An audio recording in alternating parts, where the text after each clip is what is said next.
Karena hakikat dengan syariat itu kada boleh dipisah satu dengan yang lainnya, mesti satu, namun hanya tempatnya yang berbeda.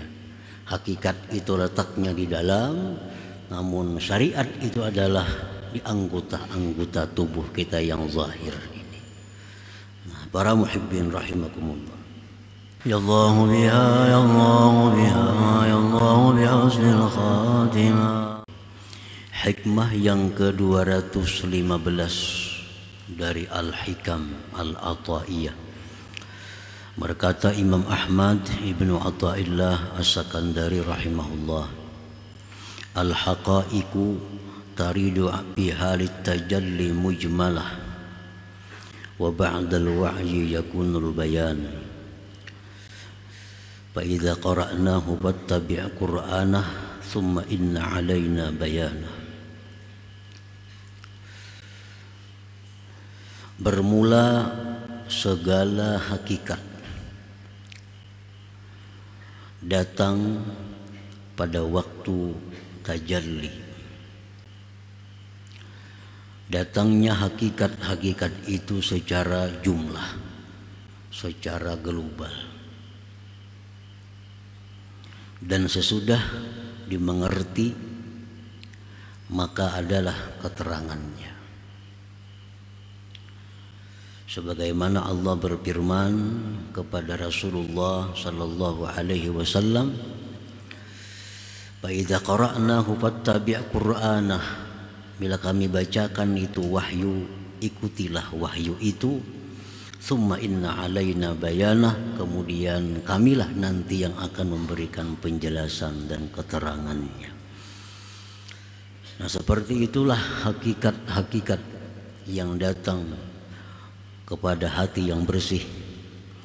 Hakikat itu kadang-kadang tidak jelas apa tujuannya, apa maksudnya, tetapi sesudah didengar, sesudah dimengerti, maka nampaklah, jelaslah apa yang dimaksud oleh hakikat yang datang ke dalam hati itu. Para muhibbin rahimakumullah, al-ulum wal hikam wal ma'arif wal kashfu taridu ala qalbin tahirin an kaduratis siwa min ghairi ta'allumin wala dirasah. Bermula ilmu-ilmu dan hikmah-hikmah dan ma'rifat-ma'rifat serta keterbukaan datang atas hati yang bersih daripada kekeruhan selain Allah. Datangnya itu dari ketiadaan dipelajari, dari ketiadaan didaras, tadarus. Datangnya pun secara jumlah, tidak nampak makna-maknanya dan tidak diketahui hakikat-hakikatnya. Ini hikmah yang ke-215 ini adalah merupakan buah yang diberikan Allah kepada orang-orang yang sudah melalui hikmah 213 214 itu. Dalam hikmah 213 kita di situ disuruh agar menggunakan mata hati, melihat sesuatu itu adalah merupakan perbuatan Allah. Jadi mata hati kita ini bila melihat sesuatu, maka mata hati pun melihat bahwa itu adalah perbuatan Allah. U'budillah ka'annaka tarah. Jadilah engkau hamba Allah yang selalu melihat Allah. Nah, artinya mata hati kita ini selalu melihat sesuatu itu adalah merupakan karya cipta dari Allah Subhanahu wa ta'ala. Apabila kita tidak mampu demikian, nah, lanjutnya ke hikmah 214. Fa illam takun tara fa innahu yara. Jika engkau tidak bisa melihat sesuatu itu merupakan ciptaan Allah, maka usahakanlah agar hati kamu itu merasakan bahwa kamu diawasi oleh Allah, bahwa kamu dilihat oleh Allah, bahwa kamu didengar oleh Allah, bahwa kamu diketahui, diliputi oleh Allah Subhanahu wa ta'ala. Nah, dengan sebab yang demikian sudah ada pada diri kita, baik yang makam wa'budillah ka'annaka tara, atau makam fa illam takun tara fa huwa yara, maka hati kita jadi bersih dari kekeruhan makhluk Allah ini. Nah, kalau kita bisa duduk di tempat atau di makam melihat sesuatu itu karyanya Allah, hati kita akan bersih. Hati kita akan bersih. Atau kita mempunyai hati yang bisa merasakan bahwa kita diawasi oleh Allah, geritik hati kita diawasi Allah, rancangan hati kita diketahui oleh Allah. Nah, kalau kita merasa diawasi, kita pun akan bersih. Nah, apabila hati itu sudah bersih, nah, kita akan diberi Allah al-haqaiq, hakikat-hakikat, baik berupa ilmu, berupa hikmah, berupa ma'rifah, atau kasab, mengetahui sesuatu yang gaib, baik yang lalu maupun yang akan datang. Nah, para muhibbin rahimakumullah, jadi ini buahnya. Ilmu, hikmah, ma'rifah, kasab itu datang kepada kita tanpa dipelajari, tanpa membaca buku. Dengan sendiri kita dapat ilmu, dengan sendirinya dapat ilmu, dengan sendirinya tahu perkara-perkara yang gaib. Nah, itu artinya bahwa Allah meluntarkannya ke dalam hati kita bila sudah hati kita itu bersih tadi. Wa kaifiyatu wurudiha imma ala sabilil ilham awil manam awil i'lam. Caranya Allah meluntarkan ke dalam hati kita ilmu-ilmu tadi bisa melalui ilham, bisa melalui mimpi, bisa melalui pemberitahuan-pemberitahuan lain. Jadi datangnya ilmu kepada kita itu bisa dari ilham, langsung tahu, langsung tahu. Bisa lewat mimpi, bisa juga. Bisa juga lewat i'lam, pemberitahuan. Misalnya ada suara, orangnya kada kelihatan, yang biasa disebut dengan hatib. Nah, hatib itu ada suara tapi orangnya kada kelihatan. Nah, itu akan datang kepada kita kalau sudah hati kita ini jernih, hati kita bersih. Karena hati kita sudah bisa melihat sesuatu itu adalah ciptaan Allah, atau hati kita sudah merasakan kita diawasi, diketahui oleh Allah Subhanahu wa ta'ala. Nah, para muhibbin rahimakumullah, nah, kalau hati kita ini masih dengki, masih dendam, masih suka macam-macam, hati kita itu kadang akan datang hal-hal yang demikian itu. Karena ilmu-ilmu hakikah itu adalah laksana, sesuatu mutiara yang sangat mahal.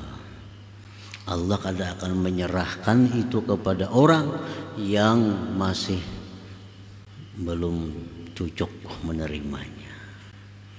Andai kata kita berisi anak, nah kita banyak mempunyai perhiasan, permata, tentu ini akan kita berikan kepada anak yang kita anggap bisa menjaganya, anak yang jujur. Nah, kalau anak ini sudah anak menghabiskan, anak yang membahayakan, tentu kita kadang akan memberikan kepadanya hal-hal yang berharga itu. Nah, demikian sekedar contoh bahwa Allah itu memberikan perkara-perkara mulia itu kepada orang-orang yang hatinya bersih, yang bisa menjaga, memelihara yang berharga yang diberikan Allah Subhanahu wa taala. Para muhibbin rahimakumullah. Jadi datangnya itu secara jumlah. Maksudnya apa? Kadang-kadang kita kadang mengerti.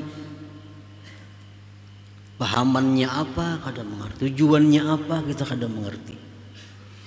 Nah, wa ba'dal wa'yi wat ta'ammuli ma fiha zahara bayanuha wa muwafaqatuha lil ulumi syar'iyyah. Sesudah kita dengar, sesudah kita paham, sesudah kita meneliti, mencerna apa yang datang tadi, nampaklah kejelasannya dan kesesuaiannya dengan ilmu-ilmu syar'iyyah.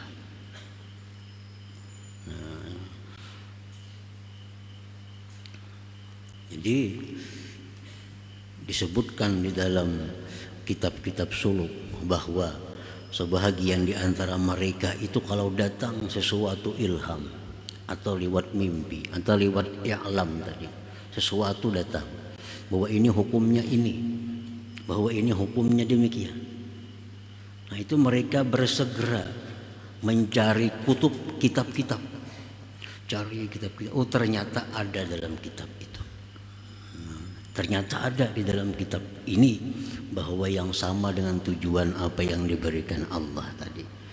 Nah, jadi Allah memberikan kita tanpa ada berdasarkan membaca buku, tanpa pemberitahuan guru, tapi langsung.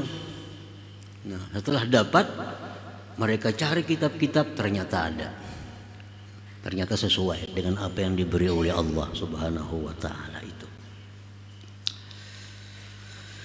Lianna ilmal haqiqah la budda ay yakuna muwafiqan li ilmi syariah, karena ilmu hakikat itu pasti bahwa dia sesuai dengan ilmu syariat. Kada mau bertentangan, kada mau berlainan. Jadi ilmu yang datang dari Allah kepada kita itu pasti akan sesuai dengan syariat Allah. Kada mau bertentangan itu. La budda, tidak boleh tidak. Pasti sesuai dengan syariat Allah. Karena hakikat dengan syariat itu kada boleh dipisah satu dengan yang lainnya. Mesti satu, namun hanya tempatnya yang berbeda. Hakikat itu letaknya di dalam, namun syariat itu adalah di anggota-anggota tubuh kita yang zahir ini. Nah, para muhibbin rahimakumullah. Qala Syekh Abu Bakr Al-Warraq, waqa'a fi qalbi anna ilmal haqiqah yukhalifu syari'ah, fa idza syakhsun tahta syajaratin sahabiyya Abu Bakar kullu haqiqatin tukhalifu syari'ah fa huwa kufur. Syekh Abu Bakar Al-Warraq beliau berkata, ujar Sidin, hatiku ini mengatakan bahwa ilmu hakikat itu berlainan dengan syariat. Ilmu hakikat ini lain dengan syariat. Nah, tiba-tiba ada orang di bawah pohon. Orang itu berteriak, wahai Abu Bakar, tiap-tiap hakikat yang bersalahan dengan syariat itu adalah kafir. Tiap-tiap syariat yang bersalahan dengan hakikat itu adalah kafir. Jadi sama aja kedua-duanya. Syariat dengan hakikat, sebaliknya pun sama, kada bisa dipisahkan. Nah, para muhibbin rahimakumullah, orang misal sembahyang, dalam keadaan sadar dia mengaku bahwa dia sembahyang dengan daya dan upayanya sendiri. Nah, karena dia berpegang penuh kepada syariat, dia sembahyang dengan daya upayanya sendiri. Aku yang sembahyang, aku yang baca Fatihah, aku yang ruku', aku yang sujud. Nah, ini orang dalam keadaan berbahaya. Karena ini bisa membawa kepada kesyirikan. Karena ini berpegang hanya pada syariat. Ada lagi orang yang sembahyang Allah Subhanahu wa taala. Yang sembahyang itu adalah Allah. Yang baca Fatihah itu adalah Allah. Yang rukuk itu adalah Allah. Yang sujud itu adalah Allah. Tanpa menghiraukan syariat. Nah, ini pun membahayakan dirinya, mengakibatkan kepada syirik. Karena dia tidak mengawinkan hakikat dengan syariat. Nah, yang benar hanya satu, adalah bahwa aku sembahyang, aku sujud, aku ruku dengan daya dan upaya Allah Subhanahu wa taala. Nah, ini musib, ini yang benar. Sembahyang siapa? Aku, dengan daya dan upaya Allah. Yang sujud siapa? Aku, tapi dengan daya dan upaya. Kada bisa dipisahkan antara dua itu. Nah, dengan demikian kita akan terhindar daripada kesesatan, daripada kemusyrikan. Jadi tiap-tiap ilmu hakikat yang bertentangan dengan syariat bahwa kufur, itu akibatnya kena kafir. Nah, para muhibbin rahimakumullah. Qala Syekh Abdul Hasan Asy-Syadzili, idza arada kashfuka as-sahih al-kitab wa sunnah fa'amal bil kitab wa sunnah wa da'il kashfa lianna Allah dhamin al-ismata fil kitab wa sunnah wa lam yadman al-ismah fi hadil kashfi.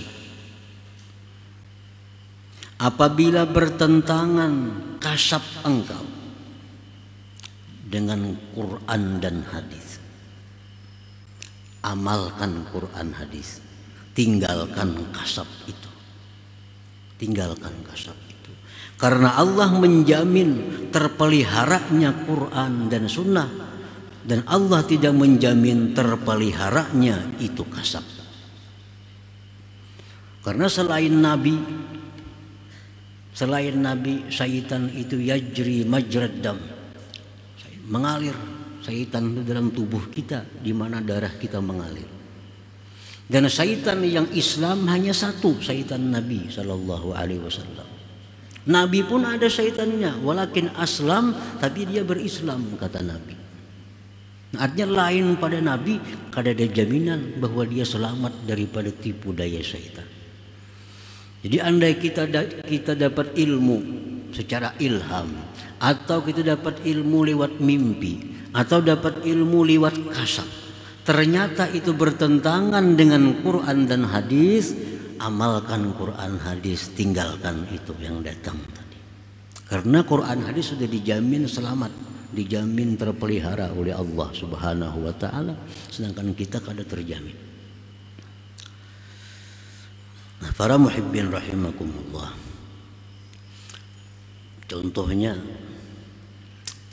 orang bermimpi Rasulullah Sallallahu Alaihi Wasallam, mimpi Rasulullah, ujar Rasulullah, isuk bulan Ramadan, isuk bulan Ramadan.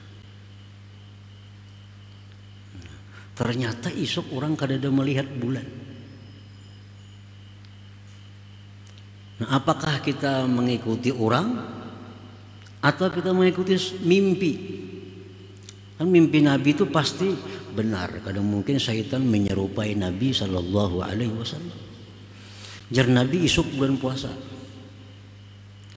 Nah, ternyata isuk kada ada orang melihat bulan. Nah, berarti ini sudah bertentangan antara mimpi itu yang merupakan hakikat bertentangan dengan syariat. Karena syariat Nabi kita, perintah Nabi kita, sumu li ru'yati, puasalah kamu karena melihat bulan Ramadan, bukalah kamu karena melihat bulan Syawal. Ini orang kalau sudah melihat bulannya, tapi kita mimpi Nabi puasa isuk Ramadan. Nah, jumhurul ulama mengatakan bahwa dia wajib mengikuti sunnah, mengikuti kitab. Tinggalkan mimpi itu. Tinggalkan mimpi itu.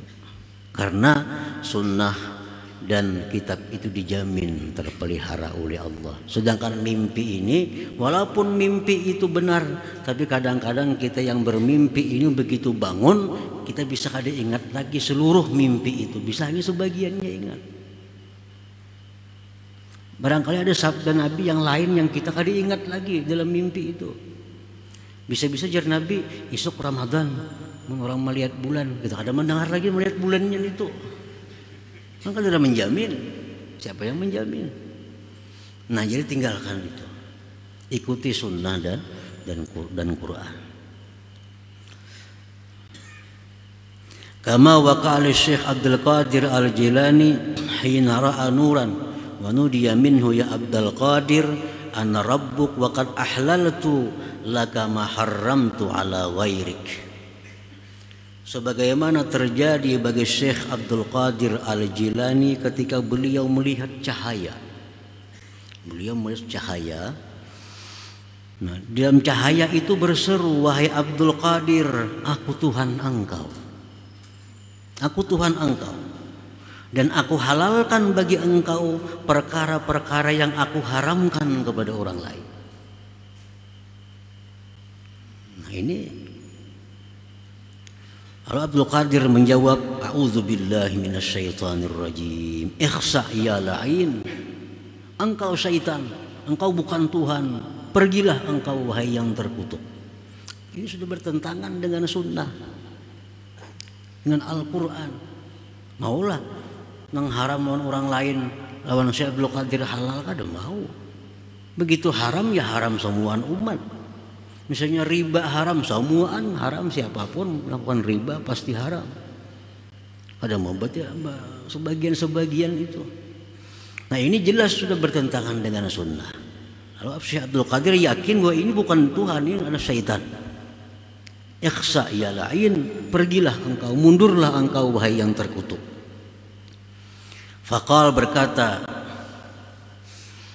yang dalam cahaya tadi berkata, najauta minni, engkau selamat daripadaku. Nasara syaitan juga.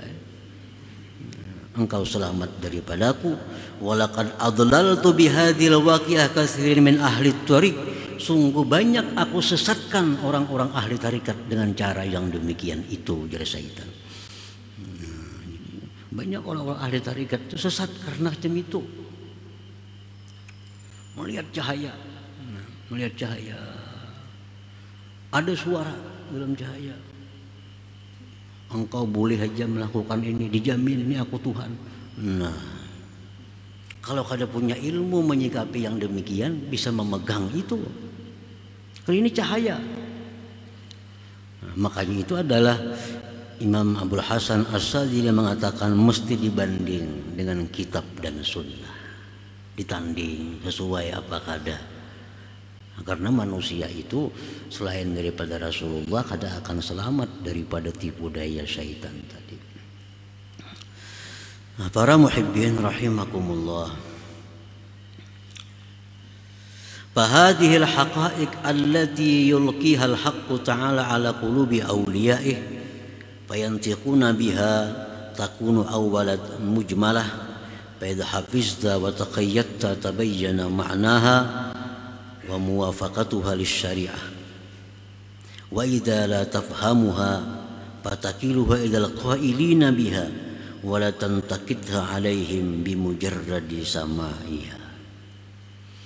Nah, ilmu-ilmu hakikat ini yang diluntarkan Allah ke dalam hati yang bersih itu secara jumlah, kadang-kadang kada diketahui apa maksudnya, apa tujuannya. Sesudah dicari, diperiksa, diteliti, ternyata sesuai. Ada bertentangan dengan syariat Allah Subhanahu wa ta'ala. Nah, bila bertentangan, tinggalkan itu. Kembali kepada Al-Quran dan hadis. Nah, sebahagian aulia Allah yang diluntarkan Allah ilmu-ilmu hakikat seperti itu, mereka itu menuturkannya langsung tanpa mereka sadari. Apa yang masuk ke dalam hati mereka karena kedahsatannya itu langsung mereka luntarkan kepada muridnya, mereka luntarkan kepada orang umum. Maka yang diluntarkan itu pun sesuatu yang masih jumlah, yang masih belum terinci. Nah, bagi kita yang mendengar ini ada dua. Satu, kita periksa kitab-kitab. Apakah yang dikatakan oleh salah seorang aulia Allah tadi sesuai atau kada dengan apa yang ada dalam kitab-kitab yang sudah masyhur itu. Nah, kadang-kadang para aulia Allah itu di saat mereka dahsyat menerima ilham dari Allah, mereka langsung mengungkapkannya kepada muridnya, sehingga barang mantah yang dikeluarkan. Nah, kita yang jadi murid ini hanya ada dua kemungkinan. Satu, kita periksa apa yang dikatakan oleh Sidin tadi, kita tanding dengan sunnah, tanding dengan Quran, tanding dengan perkataan-perkataan ulama-ulama terdahulu. Nah, bila itu sesuai, kita ambil. Bila kita mengerti, kita ambil. Wa idza la tafhamuha fatakiluha ilal qailina biha. Bila engkau tidak mengerti apa yang mereka ucapkan itu, kada paham kita, cari kitab ini, cari kitab, kada ada juga tandingannya kayak itu, kada ada juga.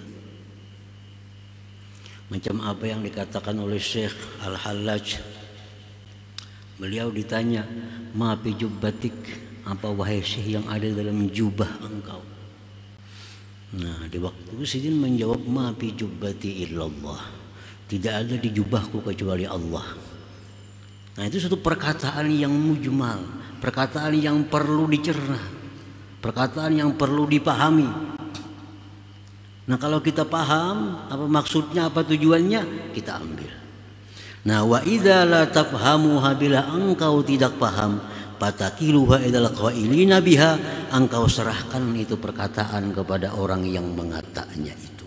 Serahkan. Nah, kita kada paham apa orang Sidin itu. Bolehkan dua Sidin aja apa maksudnya. Nah, kita kada paham, engkau serahkan itu perkataan kepada yang mengatanya. Wala tantakitha alaihim bimujarradi samaiha, dan jangan sekali-kali mencela mereka karena semata-mata mendengar perkataan seperti itu. Ngapa sih mengucap kayak itu? Udah mungkin kayak itu, nah kada boleh kayak itu. Nah, kalau nya paham, ambil. Kalau kada paham, serahkan kepada yang mengatakannya. Nah, para muhibbin rahimakumullah. Jadi semuaan pemberian Allah berupa ilmu, hikmah, ma'rifat dan kasyaf itu hanya kepada orang-orang yang mempunyai hati yang bersih daripada kekuturan makhluk Allah ini. Dan ini merupakan hadiah Tuhan kepada mereka yang patut untuk menerimanya. Jadi target kita dalam hidup di dunia ini mesti masuk di antara salah satu dua kelompok itu. Kalau kita bisa masuk dalam kelompok orang-orang yang melihat sesuatu itu, hatinya melihat itu adalah perbuatan Allah. Kalau kada di situ kita masuk ke kelompok yang kedua, bahwa hati kita merasakan kita selalu dilihat oleh Allah Subhanahu wa taala. Nah, bila kita masuk antara salah satu dua kelompok itu, kita akan selamat. Kita akan selamat. Bila kita di luar daripada dua kelompok itu, kita akan masih banyak mengalami hambatan-hambatan di akhirat. Masih banyak mengalami hisab dan sebagainya di akhirat. Karena hati kita lupa kepada Allah Subhanahu wa taala yang menciptakan segala sesuatu ini. Nah, jadi mudah-mudahan kita masuk dalam golongan itu. Dan kita berusaha juga, ya mudah-mudahan barangkali Allah memberi kita kada sekarang tahun kaina, sebelum mati paling kada kita dapat kedudukan satu di antara dua kedudukan tersebut. Amin ya rabbal alamin. Ujian hikmah yang 216.